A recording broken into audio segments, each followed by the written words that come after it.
Hey, what's up? Duff here. Yes, my Tesla Model Y SR is still here. I've been sort of in a holding pattern. There's been some things with Vroom that I've been working through, and we're going to talk about all that, but I am in the process of getting the car ready to be picked up. So we are further along in this process.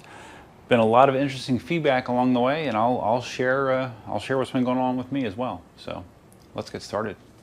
Man, it feels weird. I literally have not driven this car in a week, something like that.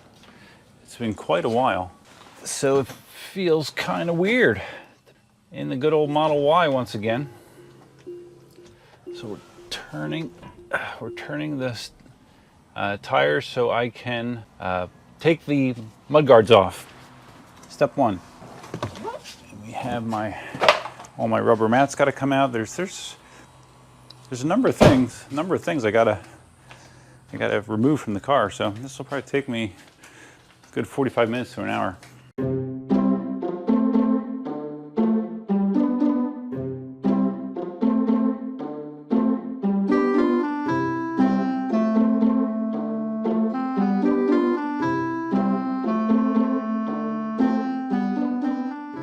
Be including these with the car. I don't know. If I have to bitch them up like crazy to get them out, they're not going to want to install very cleanly on the next Model Y, so maybe I'll just buy a new set. And that's kind of what I'm thinking. Okay, so let's talk more about my experience so far. So like I said in the last video, I contacted Vroom. I got a number to sell my car outright to them of $49,000. And based on that, I decided to pull the trigger and move ahead with the transaction. So when I did that, when I signed the DocuSign, the electronic part of the process, signed a bunch of DocuSign documents, I got an email from them saying, "Oh, okay, here we're going to be sending you some paperwork in the mail via FedEx that you're going to have to sign." So I got the tracking number, but then nothing showed up. The tracking number showed no activity on it. It showed that the label was generated, but it did not show anything beyond that. So I reached out to Vroom a total of 3 times, trying to get information about like what's going on here with the deal. And one thing that annoyed me very quickly was it appeared that they had a India-based help desk, and if there's one thing that I can't stand, it's dealing with an Indian-based help desk. You know, the people are nice enough, but it's just, you know, I very rarely get good results dealing with an Indian-based help desk, and when I see a company that does that, it automatically generates negative feelings on my part, and I'm sure I'm not alone in that. Realizing what I'm doing here, I'm taking off these caps, the lug caps. These are actually 3D printed white lug caps. I'm going to be taking these off and putting the original wheel covers back on, because that's the way the car is supposed to be, right?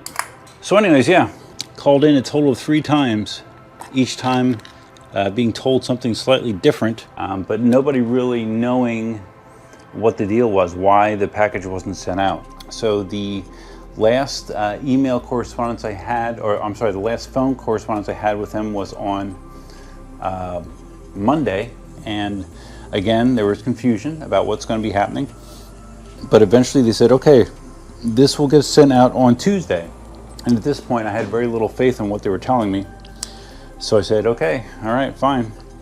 But if it didn't show up, I wasn't going to pursue it anymore. I wasn't going to call them. I was kind of done, because you know, it's not like I'm gung-ho to get rid of my Model Y in the first place, and then to have this weird interaction going on. I kind of resigned myself to, hey, if it doesn't work out, it doesn't work out, and it's not the end of the world. But lo and behold, on Tuesday, I did get another FedEx ship notice, and the package did show up on Wednesday. The envelope. In the envelope, there was very simple instructions that just said sign where indicated and don't do anything else, more or less. It was a power of attorney for the state of Texas. Literally, just sign my name in it. It's a multi-part carbon form. Put it in the envelope, send it back. So I watched the tracking on it, of course, and it did arrive the next day in Texas at like 10:30 in the morning. And later, so it arrived in Texas on Friday, yesterday. And later in the day, I got another email saying, hey, we got your documents. Get your car ready to get picked up. I'm like, wow, no kidding. So I think it's going to actually happen. They said that the car carrier service would contact me in 2 to 3 days. It included a PDF that had a number, I guess that's associated with my car in their system. I'm supposed to print that out and leave it on the dash.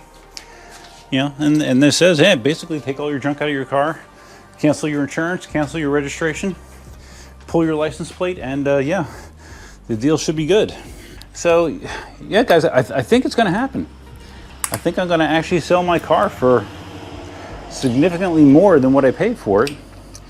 But what's been interesting to me is the feedback I've been getting in the comments on the video. Some people have had a identical experience to me. They've been offered top-notch money for their vehicle, and they are doing something similar. Other people have looked for numbers on their Teslas and not gotten what you would expect. I just got a comment from someone, was it yesterday or today, saying that after seeing my video, he went to Vroom and got a number for his normal Model Y, made in February, a new car, similar to mine in age. That had the 7-seat configuration, full self-driving. I think he said that it cost him $65,000 prior to taxes. And he said that they only gave him a number of like 45 grand. So, I mean, I'm really kind of dumbfounded as far as what's going on here, as far as the value of this car. I mean, is it possible that because it's a Model Y standard range, which you can no longer get, as far as I know, it's something that is not available? Is there some sort of rarity premium that is being applied here? Even though from a technical spec, it's inferior to normal Model Ys. I mean, it gets less range, it's single motor, but I don't know, maybe there's a desire for that I'm unaware of. And that's the reason that the value of my car has been so high. Was someone else in the comments that said that they got, they had the same Model Y as I do, the standard range. And he said he sold his privately for, I'd have to double check, but I thought he said either $55,000 or $57,000. So, you know, doing better even than I am. It's a weird time we're living in, guys. I don't know if I inadvertently have a collector's item and don't realize it. But all I know is if things go as planned, I should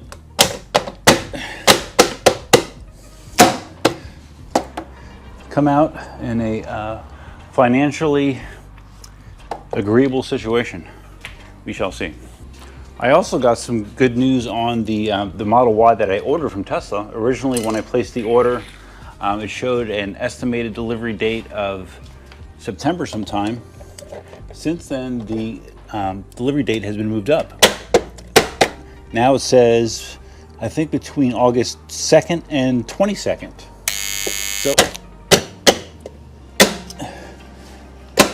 So that means that I will not be out of Tesla as long as I thought. You know, it could be a month less than I was already anticipating, so that's cool.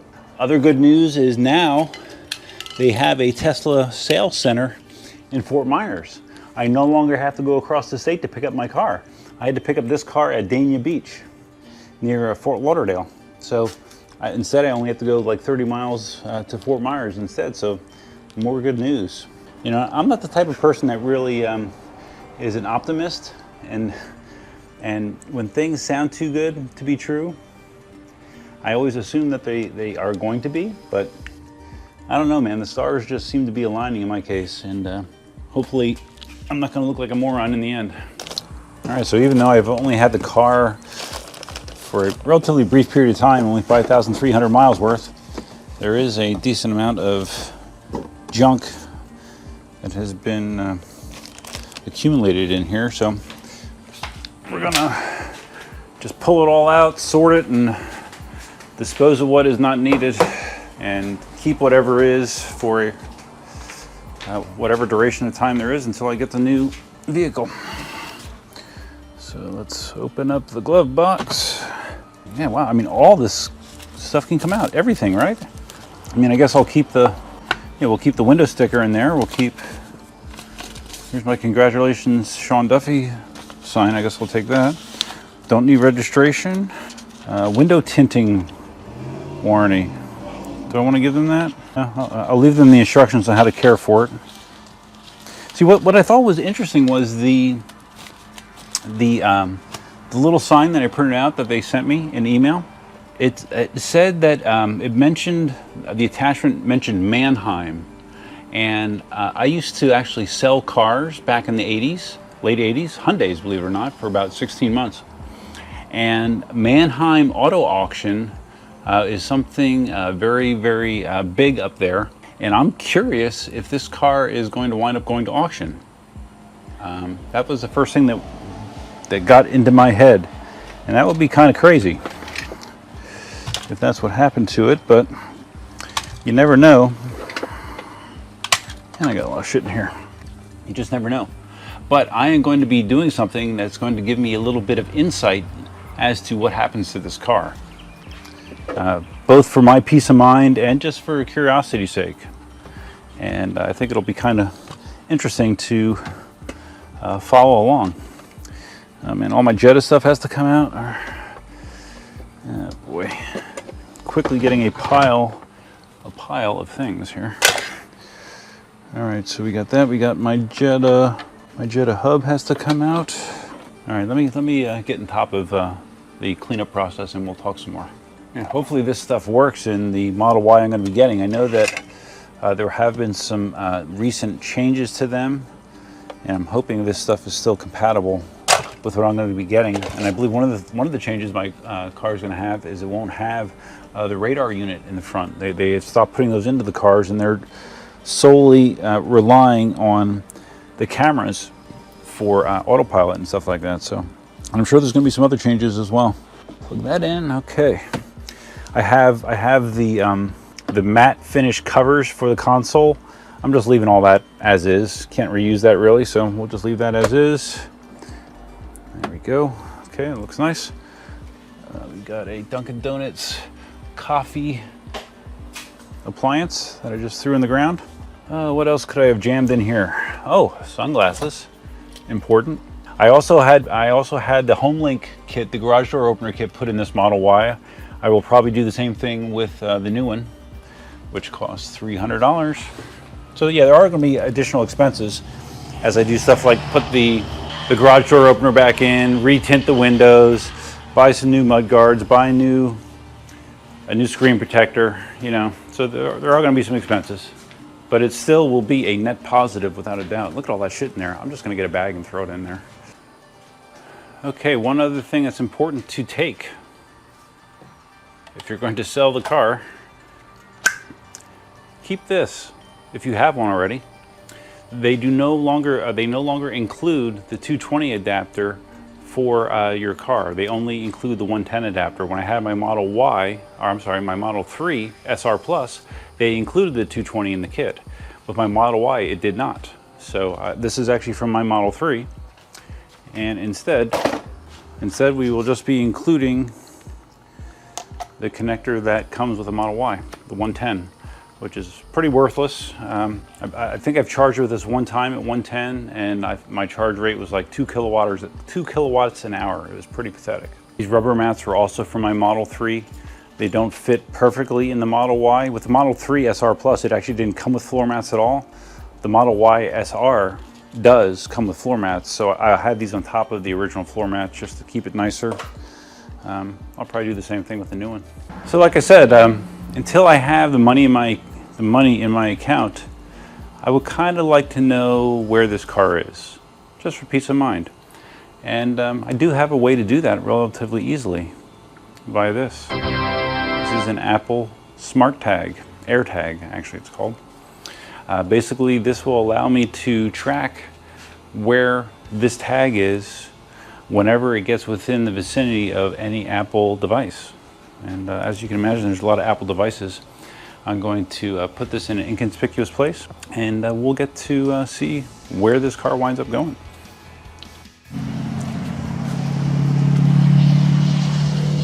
And of course, got to take that license plate off, right? One of the last steps. And I'm even hesitant just to, to do this part of it, just because, hey, what if something happens?